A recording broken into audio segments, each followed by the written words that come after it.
그리스도의식의 여정에서 우리가 8번째로 공부할 주제는 자만이라는 영적인 독소입니다. 특히 영적인 자만과 지적인 자만에 대해 다루게 될 겁니다. 자만의 해독제는 평등의 지혜입니다. 우리는 창조주의 확장체이기 때문에 모두가 평등하다는 것, 즉 모두가 그 본질에 있어 동등한 가치를 지니는 존재라는 사실을 아는 것이 평등의 지혜입니다. 영적인 의미에서 자만이란 정확히 무엇을 말하는 것일까요? 그것은 자기 눈 속에 있는 들보를 볼 필요가 없다는 믿음입니다. 심지어 자신은 살펴봐야 할 들보 같은 것이 아예 없으며 그런 게 있을 수도 없다고 믿는 사람들도 있습니다. 다시 말해, 자신은 변화하고 성장할 필요가 없으며 자기를 초월할 필요도 없다는 것입니다. 왜냐하면 자신은 더 나아갈 수도 없고 그럴 필요도 없는 일종의 궁극적인 단계에 도달했다고 생각하기 때문입니다. 즉, 이미 구원을 확보했기 때문에 구원의 자격을 얻기 위해 자신을 초월할 필요가 없다는 것입니다. 이 세상이 규정한 어떤 기준에서 볼 때 심지어 하나님의 눈에도 자신이 다른 사람들보다 우월하다는 것입니다. 그러나 모든 존재가 하나님으로부터 나왔다면 하나님이 보시기에 모두가 동등한 가치로 창조되었다는 의미 아닙니까? 무한함에서 나온 무한함의 확장체 하나가 어떻게 또 다른 무한의 확장체보다 더 우월할 수 있을까요? 따라서 우리는 자만심이 환영과 무지에서 생겨난다는 것을 알 수 있습니다.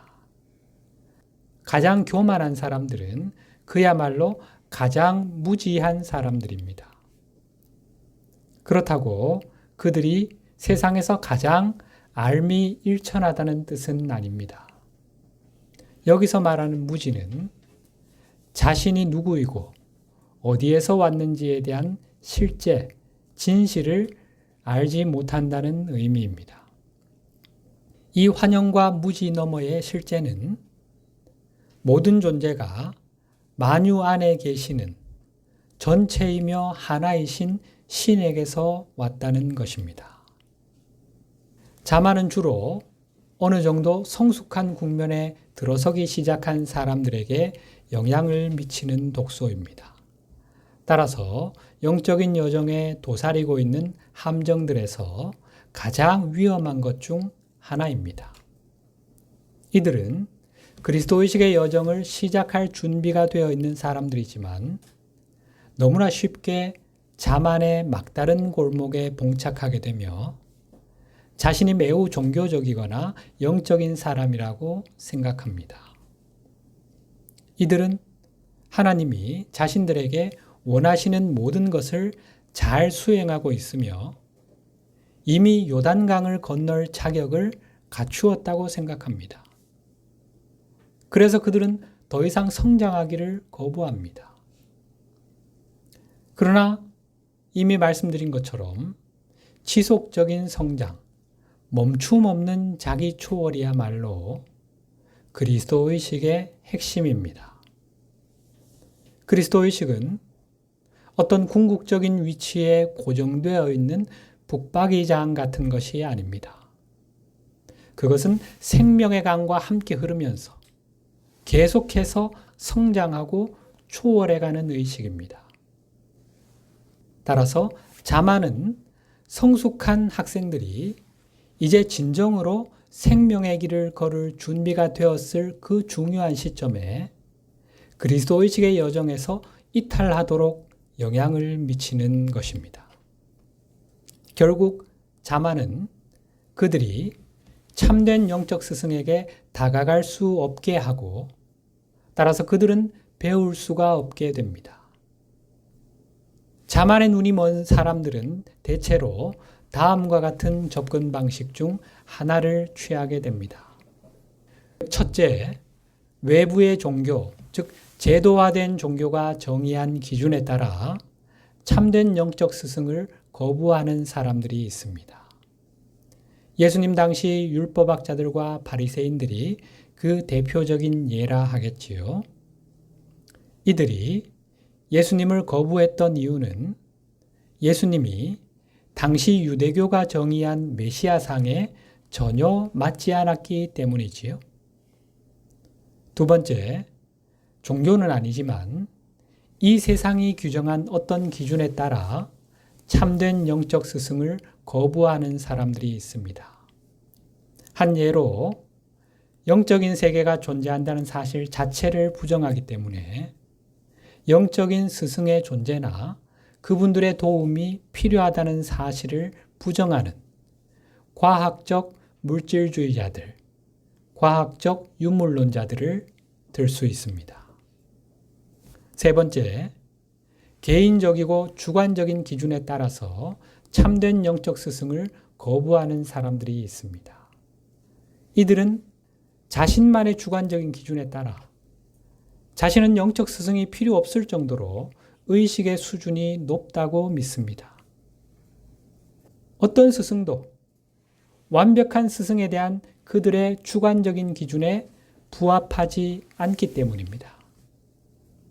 네 번째, 어떤 스승도 따를 필요가 없다고 거부하면서 애초에 스승 같은 것은 필요하지 않다고 믿는 사람들이 있습니다.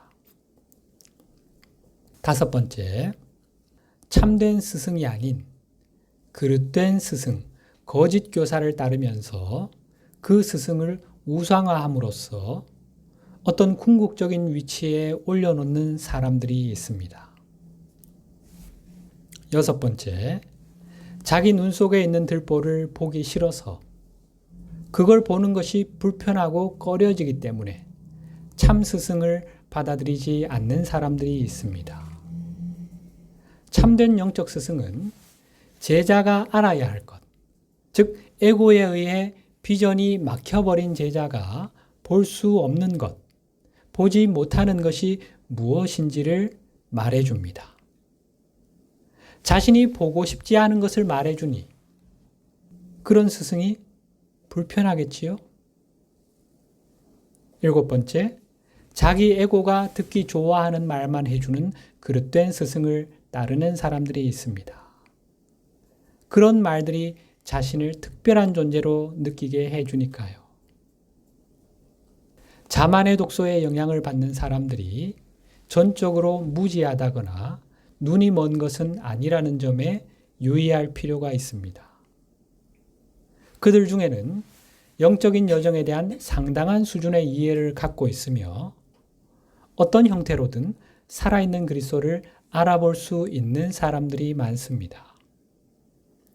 살아있는 그리스도를 알아본다는 것, 그리스도의식의 여정에서 마주하게 되는 첫 번째 도전을 통과했다는 뜻이죠.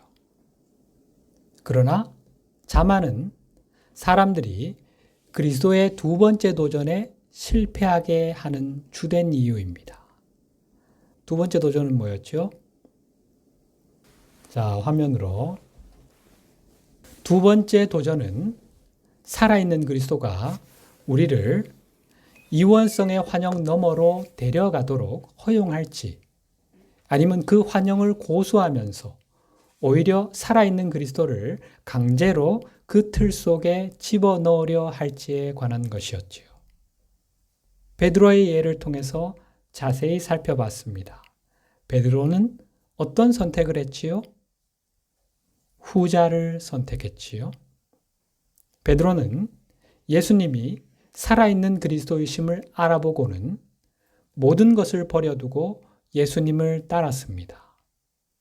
그리스도의 첫 번째 도전은 통과했던 거지요. 그러나 자신의 환영, 곧 세상을 구원할 메시아는 이러이러해야 한다는 그릇된 메시아상을 고수하면서 예수 그리스도를 강제로 그 틀 속에 집어넣으려 함으로써 그리스도의 두 번째 도전에 실패하고 말았지요. 그는 예수님이 십자가 순환을 예고하시자 그러면 절대 안 된다고 스승을 꾸짖고 질책했습니다. 주님, 당신은 그렇게 죽으시면 안 됩니다. 당신은 내가 품고 있는 메시아상, 곧 이스라엘을 로마의 압제에서 구원할 정치적 왕에 부합하는 길을 걸으셔야 합니다. 미안하지만 하나님의 뜻이 아닌 내 뜻에 따라 주셔야겠습니다. 그리스도의 길이 아닌 내가 요구하는, 내 에고가 요구하는 길을 따라 주셔야겠습니다. 하면서 말이죠.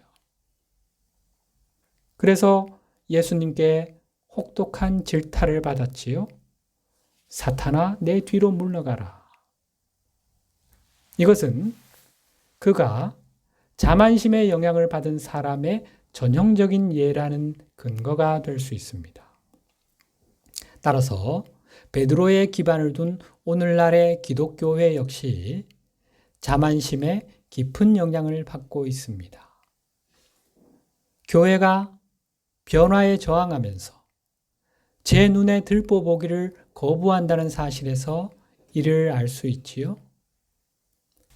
사람들이 더 잘 안다면 더 잘 할 수 있을 것이다 라는 말이 있지요. 따라서 영적인 여정의 본질은 더 잘 알려고 노력하는 것입니다. 아하 경험을 하고 지식의 열쇠를 사용해 더 잘 알게 되면 우리는 분명 더 잘할 수 있게 될 것입니다. 무지로 인해 잘 몰라서 지금껏 잘하지 못한 측면이 큽니다. 더 잘 알게 되면 분명 우리는 자기 눈 속에 있는 들보를 제거할 것이고 나에게 최선의 이익이 되는 것을 자발적으로 하게 될 겁니다. 그런데 문제는 자만이 우리로 하여금 이미 잘 알고 있다고 생각하게 만들기 때문에 우리가 더 잘 알려고 노력하지 못하게 막아버린다는 것입니다. 자만의 독소에 영향을 받게 되면 자신이 알아야 할 필요가 있는 모든 것을 이미 알고 있다고 생각하게 됩니다. 더 잘 알려고 할 필요성을 못 느끼는 거지요. 그렇게 되면 어떻게 더 잘할 수 있겠습니까? 더 잘 알아야 더 잘할 수 있는데 말이죠. 이것은 우리의 마음을 닫아버리고 아하 경험의 토대가 되는 열린 마음을 갖지 못하게 하는 또 하나의 딜레마가 됩니다.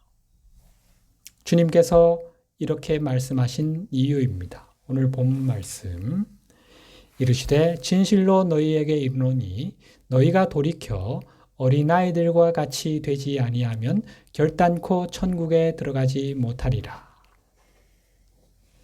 예수님이 말씀하신 어린아이와 같은 마음은 몇 가지 의미로 해석될 수 있는 중의적 표현인데 그중 하나는 의식하는 자아의 본래 상태인 순수의식이라고 했지요. 따라서 의식하는 자아가 자기 본래 순수의식 상태를 회복하지 않으면 천국에 들어갈 수 없다는 것이 이 말씀의 의미라는 것을 우리는 앞에서 공부를 했지요. 이 표현에 담긴 또 하나의 의미는 열린 마음이라고 할 수 있는데 선불교에서는 이를 초심자의 마음이라고 합니다. 이것이 없으면 우리가 이원성 의식을 벗어날 수 있는 여지가 없습니다. 자만은 이 세상의 것들을 잘 알고 있기 때문에 자신의 영적 수준, 지적 수준이 높다고 생각하게 만들고 초심자의 마음, 열린 마음을 닫히게 만듭니다. 그러나 이 세상의 것들은 이원성 의식에 의해 정의되며 이원성 의식을 사용해서는 이원성 의식을 벗어날 수가 없습니다. 문제를 만들어낸 그 의식으로는 문제를 해결할 수 없는 법이니까요. 거듭 말씀드리지만 영적 여정의 핵심은 우리가 보지 못하고 있는 것을 보게 되는 것입니다. 그래야만 성장할 수 있습니다. 따라서 인류의 참된 영적 스승님들에게 있어 자만은 가장 큰 도전 과제 중 하나입니다. 우리가 더 이상 볼 것이 없다고 믿거나 자신의 눈에서 티조차 찾아볼 마음이 없다면 우리가 볼 수 없는 것을 보도록 어떻게 우리를 도우실 수 있겠습니까? 자유의지의 법칙을 존중하시는 스승님들로서는 우리가 보려 하지 않는 것을 강제로 보여주실 수는 없는 노릇이지요. 안타까운 현실은 자만의 영향을 받은 대부분의 영적인 학생이 스승의 신성한 안내를 따르는 참된 여정을 벗어나 고난의 학교에 들어간다는 것입니다. 그들은 고난이 극에 달해서 더 이상 그것을 무시할 수 없게 될 때, 그때서야 거울을 들여다보면서 자신을 성찰하고 변화시켜야 할 필요성에 눈을 뜨게 됩니다. 그리고 그때에도 참된 길로 돌아가지 않고 단지 최악의 고난을 피하는 데 필요한 최소한의 변화만을 추구하는 사람들도 있습니다. 진지하게 자신을 돌아보면서 자만을 버리고 참된 스승에게서 가르침을 얻는 것에 마음을 열려고 하지 않는 거지요. 그렇다면 자만이라는 영적인 독소의 영향을 전혀 받지 않는 사람이 있을까요? 지구에서 이 영적 여정을 공부하고 있는 사람이라면 그는 자만의 영향력에서 결코 자유롭지 못하다고 확실히 말할 수 있습니다. 만일 우리가 자만의 영향을 완전히 벗어났다면 우리는 지금 예수님과 함께 하늘나라에 있을 것이기 때문입니다. 개인적으로는 자만이 거의 없을 수 있지만 실제와 비실제를 구별하기 어렵게 만드는 무지의 잿빛 안개처럼 이 지구별에 드리워져 있는 집단의식의 영향을 받지 않고 육화 상태에 있기란 사실상 불가능한 것이 우리 인류의 현실입니다. 따라서 비록 우리가 개인적인 자만을 극복했다 하더라도 집단의식에 들어있는 자만 에너지의 일부를 가지고 있을 가능성이 큽니다. 영적 세계로 영구히 상승하지 않는 한 자만은 어떤 식으로든 우리를 유혹할 것이기 때문입니다. 따라서 현명한 제자는 자만의 미묘한 영향력에 항상 주의를 기울여야 합니다. 우리가 영적인 여정에서 직면하게 되는 주된 도전 과제가 분리의 환영임을 이제는 다들 잘 아실 겁니다. 어떤 의미에서 이것은 유일한 도전 과제라고 할 수 있습니다. 그런데 분리의 환영에서 에고가 태어났지요. 에고의 존재 기반이 분리감이라는 말입니다. 따라서 에고는 결코 그 환영을 극복할 수 없습니다. 이것은 에고가 결코 구원받을 수 없다는 의미입니다. 분리를 극복하는 것이 구원이니까요. 그런데 에고는 자신이 구원받을 수 없다는 사실을 알지 못합니다. 따라서 에고가 하는 모든 것, 구원을 얻으려는 모든 노력은 불가능한 일을 하려는 시도일 뿐입니다. 그렇지만 에고는 자신이 신의 권능으로부터 단절되었다는 사실은 알고 있습니다. 자신이 구원받을 수 없다는 사실은 모르지만 신에게서 분리되었기 때문에 신의 힘을 사용할 수 없다는 사실은 알고 있는 겁니다. 분리는 실제인 의식하는 자아의 입장에서는 환영이지만 분리에서 태어난 비실제인 에고의 입장에서는 진실인 거지요. 실제로 보이고 그렇게 느껴지는 거지요. 짐 캐리 주연의 트루먼 쇼라는 영화를 아시지요? 쇼를 위해 연출된 가상의 공간에서 살아가는 주인공은 자신이 나고 자란 그 가짜 세상을 진짜라고 믿고 있지요. 분리의 환영에서 태어난 에고가 그 환영을 실제라고 믿는 심리적 메커니즘이 이와 유사합니다. 따라서 실체처럼 느껴지는 이 분리감은 에고에게는 결코 극복할 수 없는 두려움을 불러일으킵니다. 지구상의 대다수 사람이 느끼고 있는 견딜 수 없는 두려움, 하나님과 단절되었다는 느낌에서 오는 이 근원적인 두려움은 에고가 느끼는 두려움입니다. 의식하는 자아가 에고와 자신을 동일시하는 한 우리는 이 두려움에서 결코 벗어날 수 없습니다. 따라서 에고가 하는 모든 일은 불가능한 시도일 뿐만 아니라 자신이 결코 벗어날 수 없는 두려움을 다루기 위한 것이기도 합니다. 물론 에고는 이것을 볼 수 없기 때문에 내가 이것을 성취하면 두려움이 사라질까? 저것을 하면 어떨까? 하며 두려움을 극복하겠다는 이 실현 불가능한 목표를 언제나 추구합니다. 그것은 마치 수레를 끄는 당나귀가 자신의 코앞에 매달려 있는 당근을 쫓아가는 것과 같습니다.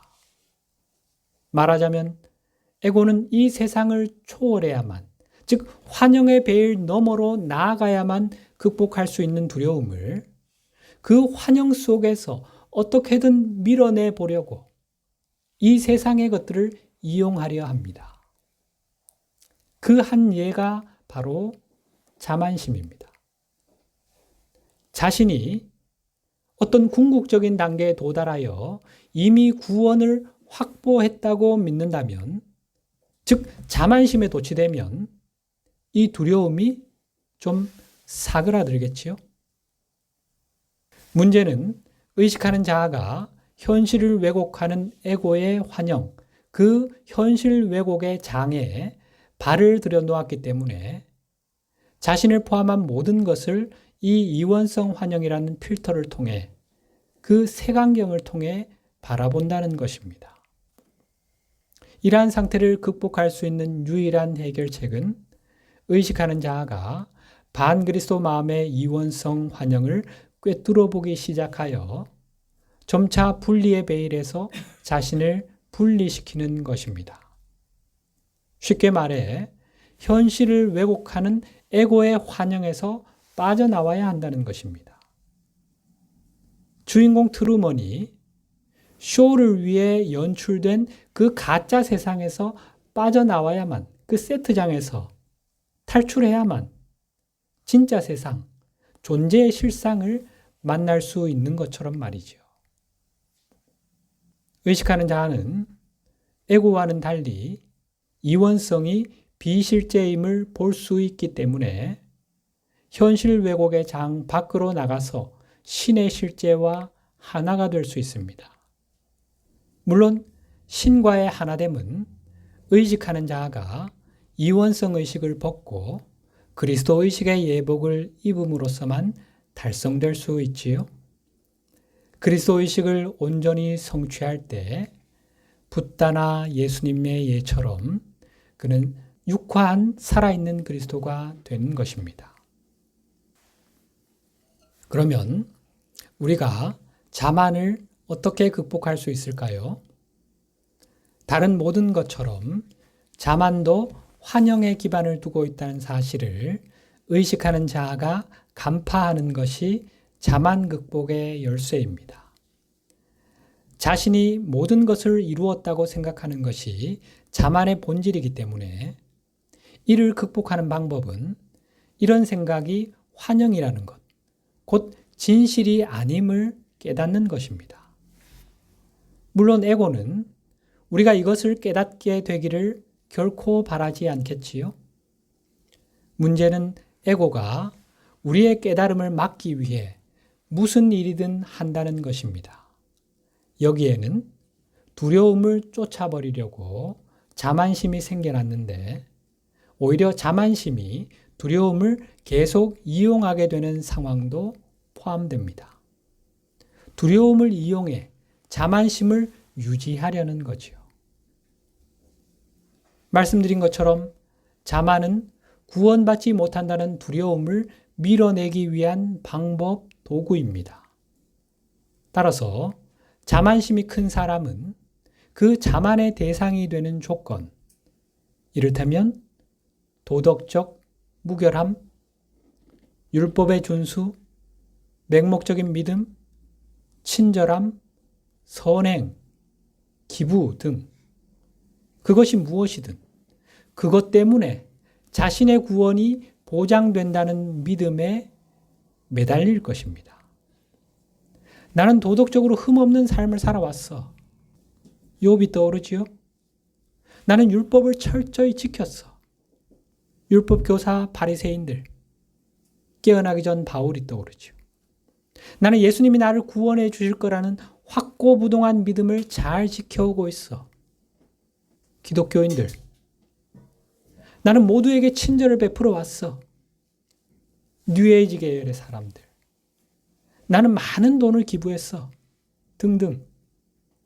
우리를 자만에 빠지게 하는 조건들이 될 수 있지요.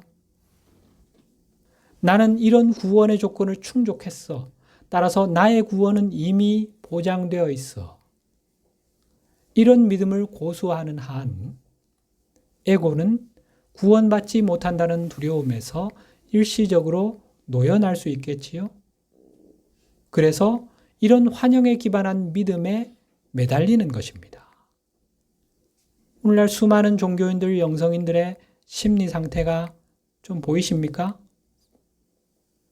따라서 우리는 자만을 극복해야 하지만 동시에 구원받지 못할 것이라는 두려움을 해결해야 하는 이중의 문제를 갖고 있습니다. 자만심을 놓아버리면 그것이 밀어내고 있던 두려움이 다시 고개를 쳐들 테니까요. 이 딜레마를 해결할 수 있는 그리스도의 진리는 평등의 지혜라고 했지요. 우리 모두는 창조주의 확장체이기 때문에 모두가 평등하다는 사실을 깊이 이해한다면 자신이 다른 사람들보다 더 우월하다는 개념이 의미가 없음을 알게 되고 동시에 우리의 의식하는 자아가 구원받을 수 없다는 개념도 역시 아무런 의미가 없음을 알 수 있기 때문입니다. 구원은 신과의 분리를 전제로 할 때 필요한 개념인데 내가 신의 확장체라는 사실, 하나님 몸의 일부라는 사실을 깨닫는다면 구원이라는 개념 자체가 필요 없어지는 거지요. 내가 하나님 안에 거하고 하나님이 내 안에 거하시는데 아버지와 나는 하나인데 무슨 구원이 필요합니까? 따라서 평등의 지혜를 내면화함으로써 우리는 자만심과 두려움을 일거에 해결할 수 있습니다. 앞에서 우리는 시기심에 대해 공부했지요. 시기심은 구원받지 못하고 신에게 받아들여지지 못하는 에고의 두려움에서 생겨난 결과라고 했지요. 우리의 에고는 이 두려움을 다루기 위해 다른 사람들보다 자신이 나아 보이면 하나님은 그런 나를 받아들일 수밖에 없다는 이 환영을 만들어냅니다. 우리가 이 환영을 믿을 때 비록 두려움을 완전히 벗어날 수는 없다 하더라도 어느 정도는 피할 수 있습니다. 두려움을 다루는 방식이 자신을 다른 사람들보다 더 나아 보이게 하는 것이니 우리는 자신을 다른 사람들과 계속해서 비교해야 하겠지요. 비교에 얽매이게 됩니다.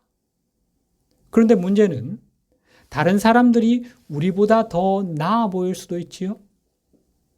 내가 늘 1등 한다는 법은 없지 않습니까? 따라서 이 방식으로는 우리가 더 우월하게 보여야 하는 미묘한 균형이 언제든 깨질 수 있습니다. 내가 남들보다 나아 보일 때는 안도하다가 상황이 역정되면 다시 두려움이 밀려옵니다. 따라서 자신이 더 나아 보일 때 에고가 느끼는 안도감, 균형감은 너무나 허약하고 부실해 보이지요. 즉, 구원받을 수 없다는 원초적인 두려움으로부터 안도감을 주는 이 에고의 균형감은 너무나 취약해서 다른 사람들에 의해 쉽게 무너질 수 있습니다. 에고에게는 원초적인 두려움을 다룰 더 실제적이고 확실한 방법이 필요해 보이지요. 그것이 뭘까요? 그것은 바로 우리가 우월하다는 환영의 또 다른 층을 만들고 그것을 더 이상 다른 사람들과 경쟁할 필요가 없는 방식이 되게 하는 것입니다. 타인이 감히 넘볼 수도 없는 우월함의 조건, 근거를 만드는 것입니다. 그러면 우리는 다른 사람들이 결코 따라잡을 수 없는 우월한 지위에 올라서게 되겠지요?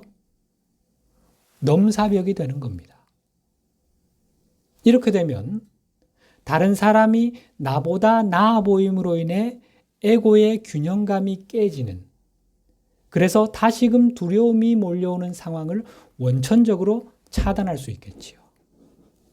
이 기본 환영에는 수많은 유형이 있는데 대표적인 것 몇 가지를 살펴보십시다. 중동에는 자신들이 신의 선택을 받은 유일한 민족이며 자신들만 구원받을 수 있다고 믿는 사람들이 있지요. 이것은 유대인들이 오늘날까지도 고수하고 있는 믿음이지요. 유대인의 혈통으로 태어난 걸로 그냥 이미 구원이 확보된 겁니다. 다른 사람이 어떻게 따라잡습니까, 그걸? 특정 종교를 믿는 사람들만 구원받을 수 있고 다른 모든 사람은 지옥에 간다는 믿음이 있지요. 오늘날 대다수 기독교인이 받아들이고 있는 믿음이지요. 특정한 인종이 다른 인종들보다 우월하다고 믿는 사람들이 있지요. 백인 우월주의자들을 예로 들 수 있겠죠. 자기 나라 국민 또는 자기 민족이 다른 민족보다 우월하다는 믿음도 있지요. 나치 독일의 게르만 우월주의를 떠올릴 수 있죠. 왕족이나 귀족 같은 특정한 계급으로 태어난 사람들이 다른 사람들보다 더 우월하다는 믿음도 있지요. 공식적으로는 철폐되었으나 여전히 인도 사회 전반에 영향을 미치고 있는 카스트 제도가 떠오르지요. 돈이 많거나 사회적 지위가 높은 사람들 중에는 자신들만의 비밀 클럽을 만들어 거기에 소속된 사람들은 특별히 우월하다는 그런 믿음을 갖고 있는 사람들이 있지요. 상위 1% 정재계 인사들로 구성된 클럽 같은 그런 것을 예로 들 수 있겠죠. 이 외에도 자만의 기반이 되는 많은 환영들이 있습니다. 이런 환영들은 이원성 기준에 의해 규정된 특정 그룹에 속하는 사람들, 그 구성원들에게 타인에 의해 흔들리거나 위협받을 수 없는 절대적인 우월감을 제공해 줍니다. 나는 유대인의 혈통이야. 나는 날 때부터 금수저를 물고 태어난 백인, 게르만족, 왕족, 귀족, 엘리트야. 너희가 다시 태어나지 않는 한 나를 따라잡을 방법은 없어. 나는 이미 하나님의 생명책에 이름이 기록되어 있는, 따라서 구원이 보장된 기독교도야. 마귀의 자식들로 지옥이 예정된 너희와는 차원이 다른 하나님의 자녀야. 더 이상 남들과 비교할 필요도 없고 남들이 감히 넘볼 수도 없는 우월한 지위가 확보되는 거지요. 따라서 더 이상 두려워할 필요가 없습니다. 남들에게 따라잡힐까 봐 조마조마해야 할 필요도 없습니다. 심지어 구원도 보장됩니다. 물론 자기 눈 속의 들보를 찾아볼 필요도 없지요. 구원은 이미 따놓은 당상이니 자신을 성찰할 필요도, 의식을 변화시킬 필요도 없는 거지요. 이 자만의 에너지 소용돌이에 휘말리게 되면 우리는 완전히 눈이 멀게 됩니다. 남들 눈에 티는 쉽게 볼 수 있지만 자신의 눈 속의 들보는 전혀 볼 수 없고 볼 마음도 없습니다. 이제 우리는 배울 수 없게 되겠지요. 그리스도의 길을 따를 수도 없는 상태가 되는 것입니다. 영적 여정을 걷는 그리스도의 제자들에게 자만의 독소가 미치는 영향력이 얼마나 치명적인지 알 수 있는 대목이지요. 오늘은 여기까지 하고 다음 주에 계속 이어가도록 하겠습니다.